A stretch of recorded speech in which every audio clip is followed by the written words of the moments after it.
Krista Gibson, the host of Keeping It Real, the online television program that brings spirituality down to earth, where we can apply it in our everyday lives. Now, we hear a lot about meditation and mindfulness and that whole arena of getting more centered. And I know many people have a meditation practice. I know I have had for years. And then there's other people who, for whatever reason, try it, don't try it, but they don't really have a practice and it isn't part of what they do. Well, my guest today is going to talk about a meditation. There's a book called The Heartfulness Way, and this is written by Kamlesh Patel and Joshua Pollock. And the subtitle of this book is really interesting. It's called Heart-Based Meditations for Spiritual Transformation. Now, Joshua is a gentleman who had meditated. He did have a practice, but he really wasn't getting anything out of it until he got introduced to what's called heartfulness meditation. It's also known as Sahaj Marj, and I first learned about it from a woman in Seattle named Kamala Iyengar. She's one of their teachers, and she has offered free groups that teach heartfulness meditation. She's done that for years. Anyway, she's the one that introduced me to this book and then to Joshua, and the book is just coming out. So I'm going to be talking to Joshua. He's going to be here in a minute. And I'm going to ask him about his introduction to this form of meditation, explain to us what it really is, and maybe you'll want to give it a try, whether you already have a practice and want to add something to that, or perhaps want to change, or maybe you want to get started. So let's go meet Joshua and let's see what he has to say about heartfulness meditation. Hello, Joshua, and welcome to the Keeping It Real show. We're so glad you're here today. Thank you. I'm very happy to be here too. Good. Well, I told people about your new book and told them you're going to tell us what heartfulness meditation is and how you learned about it and began practicing it. Right. Okay. Well, I think that essentially, heartfulness meditation, it's something that's very pertinent to our times, right? Because yes, we're living really hectic lives, most of us. But that isn't a problem by itself, I don't feel. I feel the problem is that these hectic lives that we're leading are oriented towards really kind of transient and even illusory values. Mm-hmm.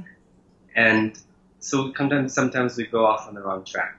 But that heart always knows what's essential. The heart knows what's real. And the more you can connect to your heart, the more you'll be able to discriminate. As this is something that I should do, this is something I should avoid, things like that. So heartfulness actually puts you in such close contact with your heart, where you end up living from your heart, understanding through the heart, perceiving with the heart, discriminating with the heart.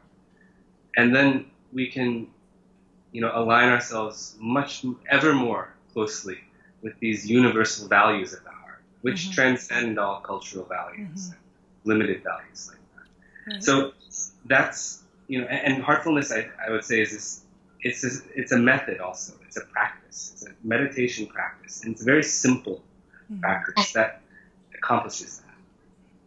And I found this when I was 22 or so. It was, about 2002. And I'd already meditated, actually, for a few months before I found this. And I just found that meditation was really difficult. I was really convinced, somehow I was really convinced that meditation was important and was vital for me.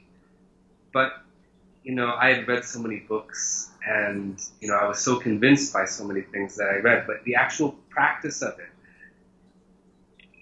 I found that there's a lot of inner disturbances which would prevent me from, reaping the benefits that I'd been reading about and hearing about. So after a while, I kind of gave up. But then I just happened to have a chance encounter on the street, at a grocery store, actually. So I just got in a conversation with somebody, and they mentioned that they meditated, and I'd never heard of it before, but it was this. It was heartfulness. And when I tried it, it was like someone who's begging for a few scraps of bread, surprised by someone giving them a banquet. It really was that. I went beyond whatever expectations I'd had before. And so I thought, if this is what can happen in my very first session, what's going to happen next time? Right. So I kept going. Well, because Because, the subtitle of the book, which I did mention, is Heart-Based Meditations for Spiritual Transformation. And so it sounds like what you're saying is that when you started working with this kind of meditation, there was more of a transformation that you experienced that you hadn't experienced before with maybe other types. Yes, that's exactly what I'm saying. I think, the journey is so vast. Mm-hmm. This spiritual journey is an enormous thing.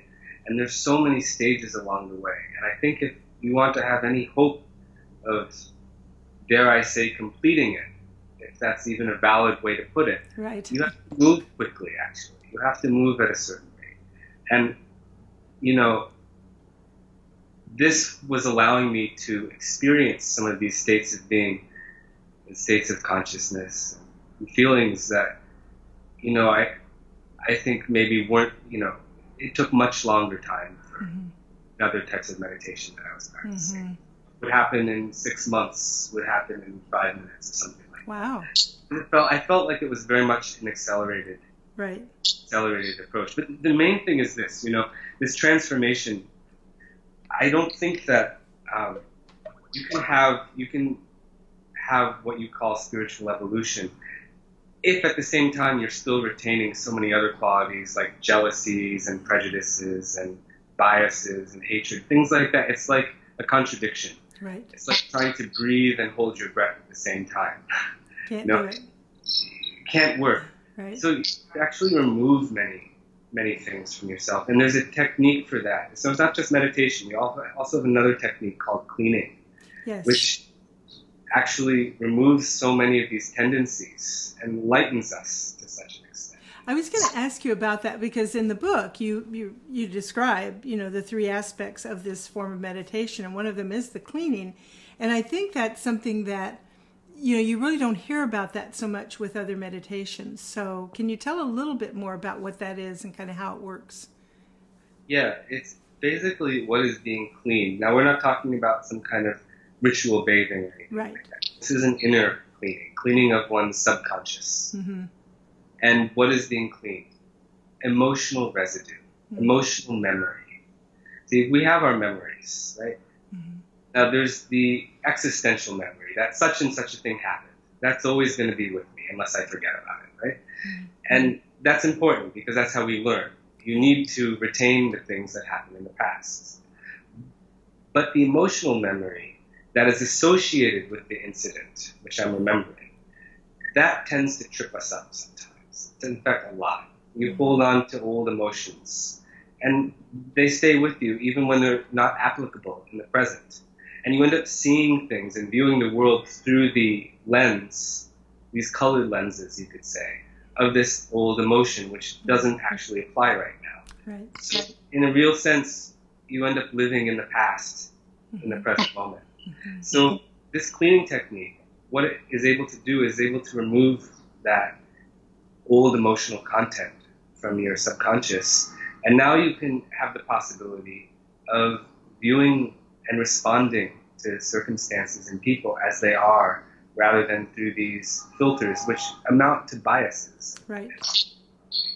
So this is a really, really vital component. Now, in the yogic tradition, this emotional memory, which I'm talking about, has a name. It's called, a Sanskrit name. It's called samskara. Mm-hmm. Now, many people have heard of this. They talk about it in a few different traditions. Right. But the idea that you can remove them so easily, I think this is something that's revolutionary. I agree. This heartfulness. Mm-hmm. I was speaking to a monk about this. I was in New Delhi maybe a month ago. And he was sort of flabbergasted that this was a part of our method, that just removing some scars. Because according to the literature, yogic literature, which he'd been exposed to his entire life as a monk, he said, I'd never come across anything like this. I'd never come as far as I understand, some scars are things that you have to live out and undergo. Right. Yep. So this is I'll say, lots of confidence that this is a very unique aspect. One thing I didn't ask you, and we should probably put that in here because I have read the book, so I'm filling in some spaces. But for people who haven't read the book, maybe you could tell us where this comes from.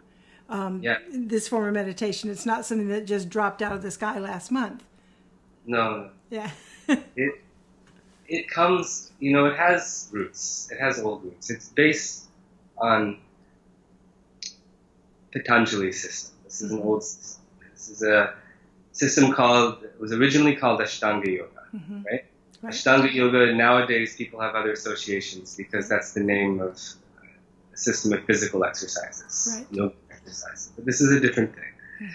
Now, it's also called Raja Yoga. It's a meditative tradition from ancient India.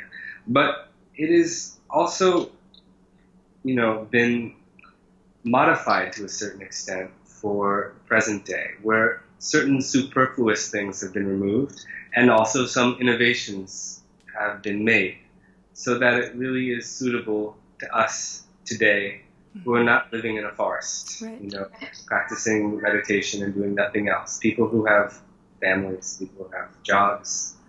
And so it's something which is very effective and not so demanding in terms of time. And which is there that can, aside from helping you to fulfill your spiritual aspirations, also supports you, I would say, in the rest of your life, which is, the material life. So does someone, now two things I wanted to ask about. One was the, what's mentioned there, the yogic transmission, if you can tell us about that. And then the other piece of that is, do we need a teacher in order to learn how to do this, or can you learn it from a book? Yeah, well, you can learn about it from a book, but, when I first started this, I learned most of the things that I learned out of this, before I came to Heartfulness. And I took some classes also and met some established teachers, but I was a person who preferred to learn things out of books. That's what I would say. And my first experience meditating was along with a Heartfulness trainer. And that experience was something else entirely. A lot of what happens in this is the trainer's work. There's one step, we're talking about the Yoga Sutras, right? There's one step in the Yoga Sutras called pratyahara. That means that is the process of turning within, right? Because normally the mind is focused externally, right? And it's just tied with the senses. So, it's like a knot, If something comes in your line of sight, your mind automatically goes to that. So to that extent, the mind is not free. So when the mind is able to detach itself from the senses, right, then it gains a certain amount of freedom. And so this is, to be able to detach yourself from the senses and go within, there's a name for that, and that's called pratyahara. But most people who meditate have trouble accomplishing this. They sit, they close their eyes, and they just have so many thoughts. They're struggling with inner disturbances. And even though thoughts are internal, all the thoughts that you're having are about things that are happening outside. Right? So this was my struggle as a meditator. But in my meditation session, my first one with Heartfulness trainer, I absolutely just lost awareness of this external world completely. And it went into some inner space, which felt like an infinite space. So this was something that the trainer was able to trigger, and the trainer was able to do this because he was imparting something we call yogic transmission. And yogic transmission is one of those innovations I was speaking about to this Raja Yoga tradition. And what can you say about something like that? You can appreciate it and enjoy its effects. To understand exactly what it is, it's something that you have to experience. And the easiest way to experience it, at least at first, is to either sit along with a trainer, someone who is able to impart transmission, or, we even have an app called Let's Meditate, where you connect remotely with the trainer. So for people who are not able to go and meet them personally, you can have the same experience, is what I'm saying. This is a matter for experience. This is something, this idea didn't appeal to me in the beginning because I thought this sounds crazy. Is it possible? What is this transmission you're talking about? But I got to the point where I was able to allow myself to at least try having this experience. Right. And that was very convincing to me. Mm-hmm. Mm-hmm. And this training is something which is imparted free of cost also. This is an important thing.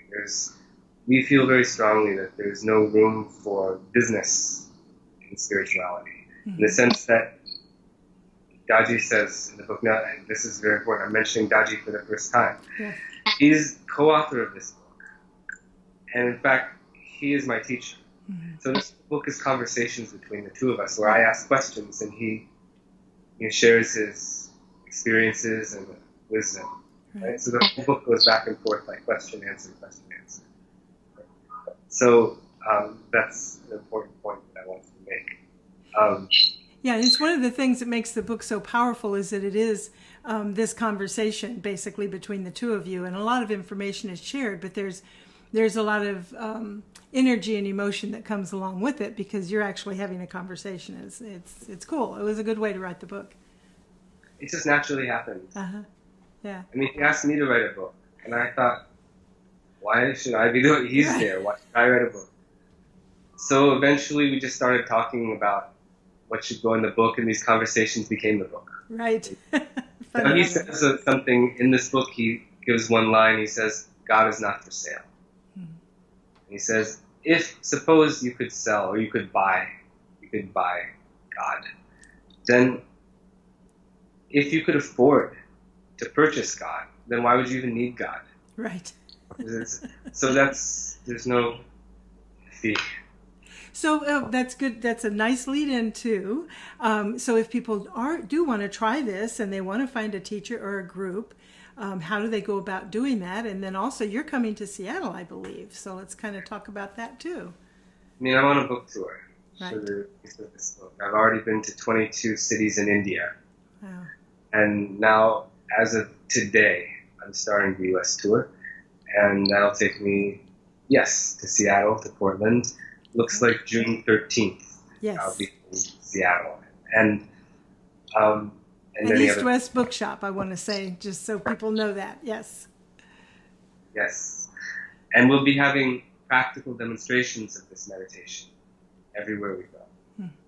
So if people want to experience it in that kind of setting, they can just come along and see what it's about. Right. And is there a website we do have viewers from out of the area, is there a website people can go to? Heartfulness.org. Heartfulness.org. And there on the website, there's a section called Heart Spots. Okay.